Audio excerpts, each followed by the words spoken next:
Okay guys, so as far as Dragon Ball Super 76 goes, I enjoyed it this week. Once again, another kind of just development episode. Now I will say this. A lot of it did focus on Krillin's development, as did last week's episode as well. But I feel like this episode also showed Goku using his brain a bit more. Because Goku was the one who basically had to play coach to Krillin, let's say. So the episode starts off with Goku and Krillin standing in a circle with Boo, Devora, the entire Ginyu Force, Frieza, Cell, Nappa and Vegeta from Saiyan Saga versions, and Tambourine. And Krillin's basically shitting his pants throughout most of the episode, but Baba explains to Master Roshi in number 18 that the place that they're in right now is called the Forest of Terror. And basically what it does is it plays on the people that go into it. It plays on their deepest fears and makes them a reality, but in the form of an illusion. Goku manages to figure this out pretty fast, so that's why I say it demonstrates what little brain power he has. But Krillin isn't so sure. In fact, it's only in the latter half of the episode that Krillin, I guess you could say, finally snaps out of it. So him and Goku do this sort of joint Kamehameha wave that makes everybody go away again.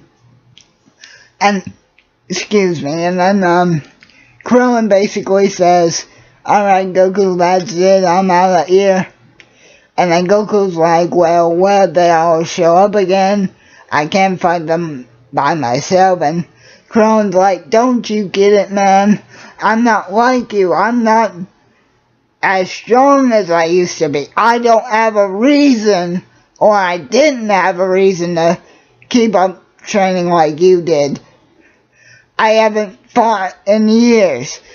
And to be quite frank with you, and this is actually what Krillin says, I'm scared.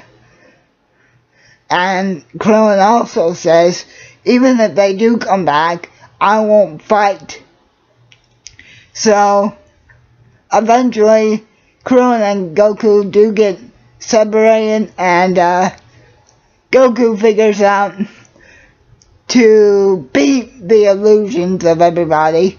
You basically just have to basically breathe and imagine that they're not there, and they